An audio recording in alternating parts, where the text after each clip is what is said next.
রেস্টুরেন্টের নেহারি রান্নাটা খুবই মজার হয়। এর পিছনে কয়েকটা কারণ আছে, মেজর কারণ তিনটা। প্রথমত স্পেশাল মশলার ব্যবহার এবং মশলাটা কোন কোন সময় ব্যবহার করতে হবে। দ্বিতীয়ত নেহারির হাড় মাংসের মিক্সিং। তৃতীয়ত রান্নার পদ্ধতি।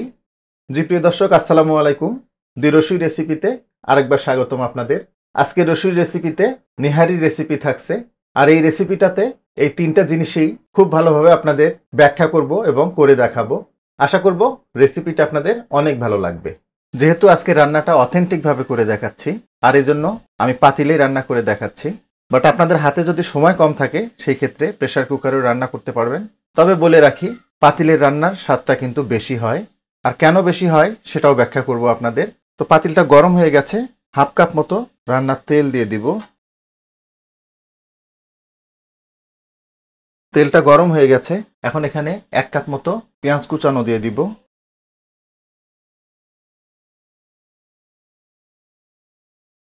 পেঁয়াজগুলোকে হালকা করে একটু ভেজে নিলাম। 1 টেবিল চামচ রসুন বাটা দিচ্ছি 1 টেবিল চামচ আদা বাটা।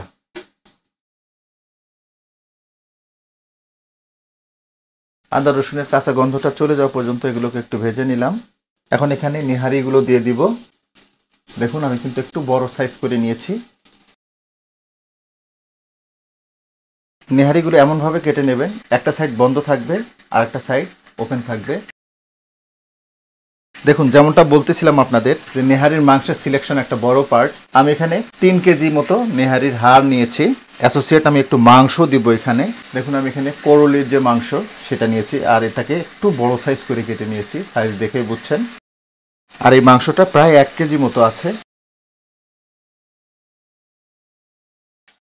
এরকম হাড় এবং রানের বা করলির মাংস দিয়ে নেহারিটা করবেন, এতে যে স্বাদটা আসবে এটা অভাবনীয়। শুকনো মরিচের গুঁড়া দিব, প্রায় 2 টেবিল চামচ মতো দিয়ে দিলাম। হলুদের গুঁড়া এটা একটু কম দিতে হবে, হাফ টেবিল চামচ মতো দিলাম। দিচ্ছি লবণ, 2.5 টেবিল চামচ মতো লবণ দিয়ে দিলাম।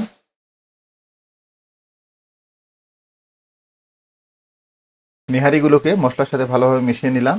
এখন পানি দিয়ে দেব।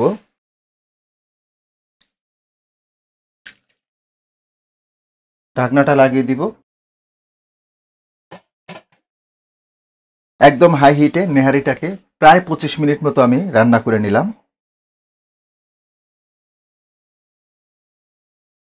রান্না শুরুতে যেমনটা বলছিলাম আপনাদের, মেজর 3টা বিষয়। প্রথমটা নেহারির হাড় এবং মাংসের সিলেকশন, যেটা আমি দেখিয়েছি। এরপরে মশলার যে ব্যাপারটা সেটা একটু বলি। নিশ্চয়ই খেয়াল করেছেন আমি কিন্তু নামকা ওয়াস্তে কয়েকটা উপাদান মাত্র ব্যবহার করেছি। এখনো অবশিষ্ট অনেক উপাদান আছে ব্যবহার করার, আমি দেখাবো আপনাদের। এখন এতে আবার পানি দিব।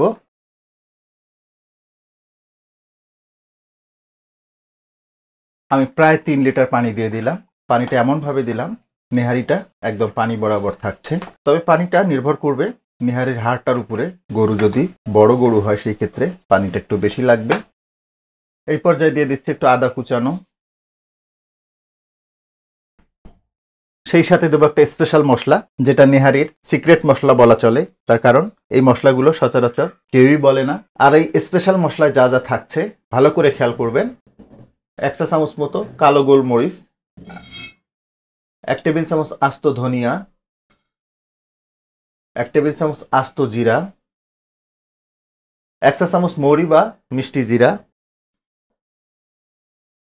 হাফ চা চামচ জৈন বা আজওয়ান, 4-5টা ছোট এলাচ, একটা কালো এলাচ,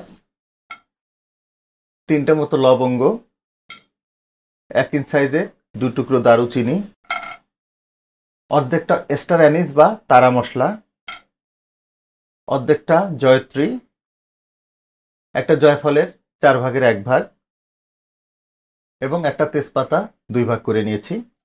সবগুলো মশলা হালকা করে টেলে নিব।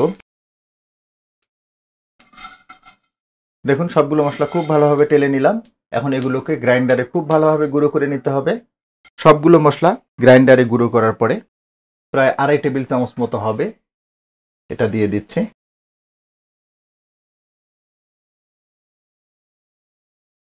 ব্যাস, এখন কিন্তু আমাদের কাজ শেষ। ঢাকনাটা লাগিয়ে দিব।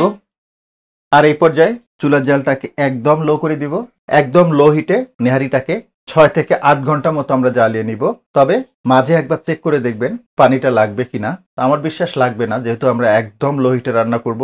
এতে করে মাংস এবং নেহারিটা একদম সফট হয়ে আসবে। এখন প্রশ্ন হচ্ছে যে এটা তো আমরা প্রেসার কুকারেও করতে পারতাম। হ্যাঁ, অবশ্যই করা যেত, তবে সেই ক্ষেত্রে কিছুটা টেস্টের হেরফের হবে। তাহলে আমরা 6 থেকে 8 ঘন্টা পরে ফিরছি। একদম লো হিটে নেহারিটাকে প্রায় আমি 6.5 ঘন্টা চুলায় রেখেছিলাম। দেখুন কত চমৎকার একটা লুক এসেছে। একটু দেখাই আপনাদের। মেজর যে জিনিসটা সেটা হচ্ছে গ্রেভিটা। দেখুন এখনো কিন্তু অনেক গরম, বাট এর থিকনেসটা দেখুন একদম পারফেক্ট থিকনেস। এটা ঠান্ডা হয়ে গেলে থিকনেসটা আরো অনেকটাই বেড়ে যাবে। কিন্তু বিষয় হচ্ছে আমরা কোনো প্রকার আটা, ময়দা কিংবা পাউরুটি ব্যবহার করিনি। এগুলো ব্যবহার করলে গ্রেভির থিকনেসটা বাড়ে কিন্তু স্বাদটা কিন্তু কমে যায়। দেখুন মাংসটা কতটা সফট হয়েছে। দেখুন জাস্ট এভাবে চামচ দিয়ে চাপ দিতেই একদম কোষগুলো আলাদা হয়ে যাচ্ছে। এই জন্যই কিন্তু বলেছিলাম যে একটু মাংস দেবেন। গ্রেভিটা দেখুন একদম পারফেক্ট গ্রেভি। এটা ঠান্ডা হলে আরো গাঢ় হয়ে যাবে। এবারের লুকটা দেখুন, লুকটাই বলে দিচ্ছে এটা কতটা স্বাদের হবে। একটু দেখাই আপনাদের। দেখুন এটা সেই মাংসটা, দেখে বুঝতেছেন কোন মাত্রা স্বাদ হবে এটাতে। তো যাই হোক, আশা করব এই কোরবানির ঈদে এভাবে নেহারির রেসিপিটা করবেন।